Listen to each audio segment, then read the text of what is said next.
Terima kasih Tuhan, terima kasih. Engkau kekuatan dalam hidup kami Tuhan. Terima kasih. Terima kasih Tuhan. Kekuatan di hidupku,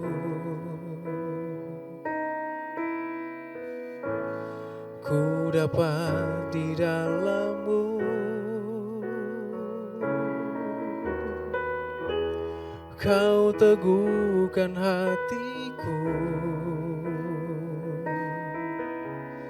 tiada yang mustahil bagimu. Kekuatan di hidupku, ku dapat di dalam-Mu.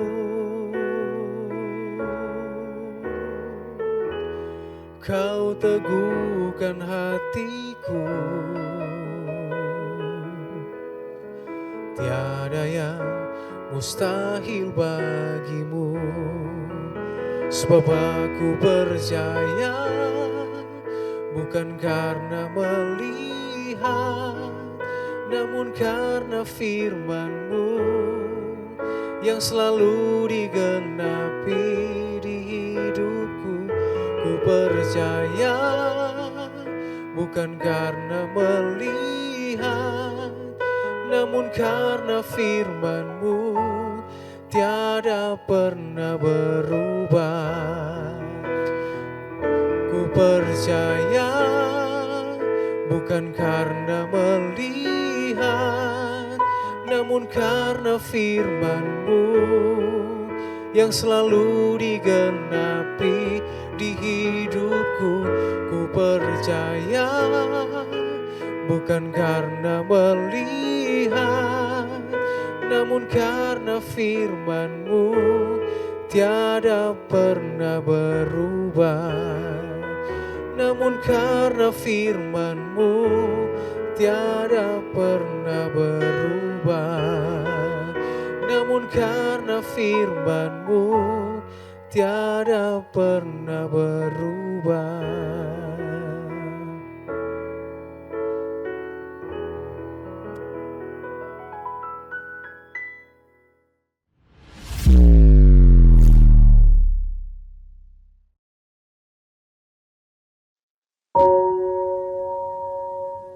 Shalom, salam buat seluruh pendengar Today Sermon yang dikasihi Tuhan. Salam sejahtera bagi kita semua. Judul renungan firman Tuhan yang saya akan bagikan pada hari ini berjudul Kunci Hidup Berbahagia. Mari kita buka di dalam Mazmur 1 ayat 1 sampai yang ketiga. Judul perikopnya adalah Jalan orang benar dan jalan orang fasik. Ayat 1 dikatakan, berbahagialah orang yang tidak berjalan menurut nasihat orang fasik, yang tidak berdiri di jalan orang berdosa, dan yang tidak duduk dalam kumpulan pencemooh, tetapi yang kesukaannya ialah Taurat Tuhan, dan yang merenungkan Taurat itu siang dan malam. Ayat yang ketiga, ia seperti pohon yang ditanam di tepi aliran air, yang menghasilkan buahnya pada musimnya, dan yang tidak layu daunnya, apa saja yang diperbuatnya berhasil. Saudara yang dikasihi oleh Tuhan Yesus Kristus, kitab Mazmur ini mengawali penulisannya dengan kata berbahagialah. Di sini pemazmur sungguh menyadari bahwa rasa bahagia itu merupakan suatu hal yang sangat esensial. Rasa bahagia itu merupakan sesuatu hal yang sangat fundamental bagi kehidupan kita manusia dalam menjalani kehidupan kita sehari-hari. Bila masalah atau persoalan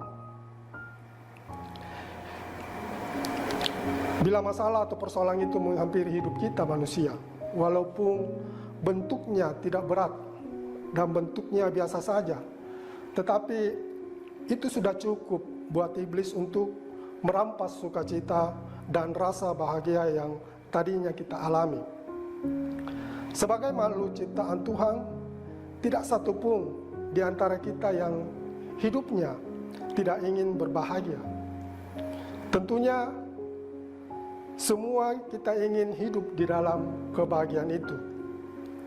Kita menuntut ilmu, sekolah tinggi-tinggi, bekerja keras dari pagi, siang hingga malam. Semua itu kita lakukan agar bisa menjadi bahagia.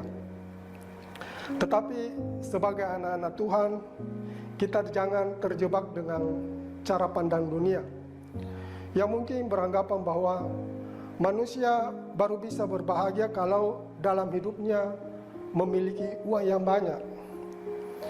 Manusia baru bisa berbahagia kalau dalam hidupnya memiliki harta dan kekayaan yang melimpah. Manusia baru bisa berbahagia kalau memiliki ilmu dan pendidikan yang tinggi, menepati suatu mungkin jabatan yang top. Semua itu tidak bisa dijadikan sebagai ukuran atau standar perkenanan Tuhan, sebab bisa jadi dapat membuat kita menjadi frustasi dan kecewa. Dan kalau tidak berhati-hati, justru dapat menjerumuskan manusia itu sendiri ke dalam perbuatan-perbuatan dosa. Apatah lagi bila cara mendapatkannya melalui atau memakai trik-trik duniawi dengan menghalalkan segala cara. Tadinya mungkin kita hidup dalam zona yang nyaman, bisa menikmati kemewahan, bisa menikmati kemewahan dunia, namun dalam sekejap bisa berubah menjadi sangat memprihatinkan saudara. Tiba-tiba saja bisa mengalami stres berat, ya. Ada yang masuk penjara karena tertangkap oleh KPK, ada yang sampai bunuh diri dan lain sebagainya.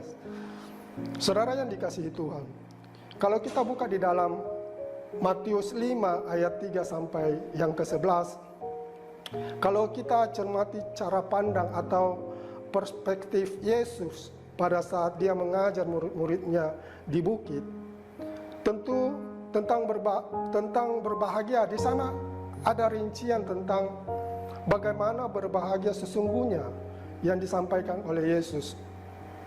Secara lengkap saudara bisa baca di rumah masing-masing. Di sini cuma sekilas yang saya kutip. Dikatakan, berbahagialah orang yang miskin di hadapan Allah. Yesus katakan, berbahagialah orang yang berduka cita. Selanjutnya dikatakan, berbahagialah orang yang lemah lembut. Berbahagialah orang yang lapar dan haus akan kebenaran. Selanjutnya Yesus berkata, berbahagialah orang yang murah hatinya. Berbahagialah orang yang suci hatinya. Berbahagialah orang yang membawa damai. Berbahagialah orang yang dianiaya atau oleh sebab kebenaran. Dan selanjutnya dikatakan, berbahagialah kamu jika karena aku kamu dicela dan dianiaya, dan kepadamu difitnahkan segala yang jahat. Pengajaran Yesus tentang berbahagia di atas bukit tidak ada berbicara mengenai uang. Yesus tidak berbicara mengenai harta atau kekayaan atau jabatan yang berhubungan dengan hal-hal jasmani. Tetapi dalam hal ini Yesus lebih banyak berbicara menyangkut hal-hal sederhana dalam berhubungannya dengan berbahagia yang dirasakan oleh hati. Bapak Ibu bisa baca dan renungkan sendiri di rumah. Kalau kita lanjut di ayat yang ke-12 dikatakan, bersukacita dan bergembiralah. Kata bersukacita dan bergembiralah adalah suatu bentuk rasa bahagia. Bahagia karena apa? Berbahagia karena firman Tuhan katakan, upahmu besar di surga. Kalau upah kita besar di surga, apa kita tidak merasa bahagia? Tentu semua kita sangat bahagia. Kalau kita kembali lagi di kitab Mazmur 1 ayat 1 sampai yang ketiga tadi, agar kita bisa berbahagia, pemazmur membagi ke dalam dua bagian. Bagian pertama yaitu perihal yang harus kita jauhi atau perihal yang harus kita hindari. Antara lain dikatakan tidak berjalan menurut nasihat orang fasik, tidak berdiri di jalan orang berdosa, dan tidak duduk dalam kumpulan pencemooh. Kalau kata tidak di sini, tidak berjalan, tidak berdiri, dan tidak duduk, itu merupakan bentuk larangan yang harus kita hindari sebagai kunci agar kita bisa hidup berbahagia. Yang pertama tadi dikatakan tidak berjalan menurut nasihat orang fasik. Nasihat orang fasik adalah mewakili jalan dan nasihat dunia yang tidak berdasarkan firman Tuhan.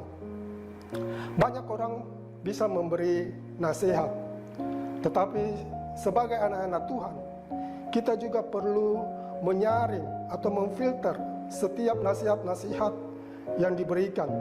Dan perlu juga kita harus tahu sumbernya dari mana dan dari siapa nasihat yang kita dengar atau yang kita terima. Apakah nasihat tersebut tidak bertentangan dengan firman Tuhan? Karena sesungguhnya firman Tuhan itu sendiri adalah petunjuk dan sumber dari semua yang kita butuhkan untuk hidup ini. Karena di dalam firman Tuhan itu kita dapat memperoleh nasihat-nasihat yang baik dan benar, saudara.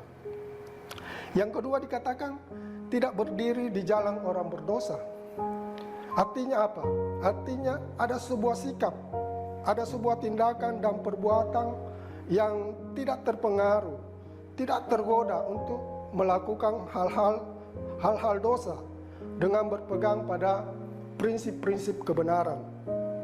Sebagai anak-anak terang, kita harus punya sikap yang tegas dan jelas untuk setiap bentuk-bentuk dosa, baik itu dosa besar maupun dosa kecil, serta jangan memberi ruang untuk berkompromi dengan dosa itu, saudara. Ya. Katakan benar kalau benar, dan katakan salah kalau ada yang salah, sehingga kita tidak terjerat oleh dosa itu sendiri, agar kita bisa tetap leluasa menikmati rasa bahagia itu. Hal yang ketiga dikatakan tidak duduk dalam kumpulan pencemooh. Pencemooh ini adalah orang yang senantiasa suka menghina, menghujat, memfitnah, menjelek-jelekan dan berkata buruk tentang sesamanya, bahkan kepada Tuhan. Orang yang gemar mencemooh hanya menebar dan membawa suasana menjadi buruk, serta bisa mengacaukan banyak hal, karena sebenarnya hati orang tersebut yang sedang bermasalah. Saudara yang dikasihi oleh Tuhan, perbuatan mencemooh sesungguhnya tidak disukai, bahkan dibenci oleh Tuhan, saudara. Sehingga sebagai anak-anak Tuhan, tidak sepantasnya kita menjadi bagian dari kumpulan pencemooh, agar hidup berbahagia bisa kita nikmati. Bagian kedua yang patut dan seharusnya kita lakukan dan miliki agar kita berbahagia, dikatakan di dalam Mazmur 1 ayat 2 tadi, ya, tetapi yang kesukaannya ialah Taurat Tuhan, dan yang merenungkan Taurat itu siang dan malam. Kata kesukaannya di sini mempunyai makna di mana ada rasa haus dan lapar akan firman Tuhan. Bila hidup kita diliputi rasa haus dan lapar akan firman Tuhan, dalam ayat yang ketiga berkata, ia seperti pohon yang ditanam di tepi aliran air, yang menghasilkan buahnya pada musimnya, dan yang tidak layu daunnya, apa saja yang diperbuatnya berhasil. Ini sekaligus merupakan berkat, sukacita, dan kebahagiaan bagi yang tidak berjalan menurut orang fasik.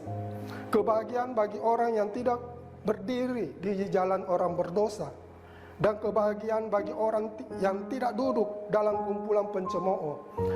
Tetapi kata firman Tuhan, yang kesukaannya ialah Taurat Tuhan, dan yang merenungkan Taurat itu siang dan malam.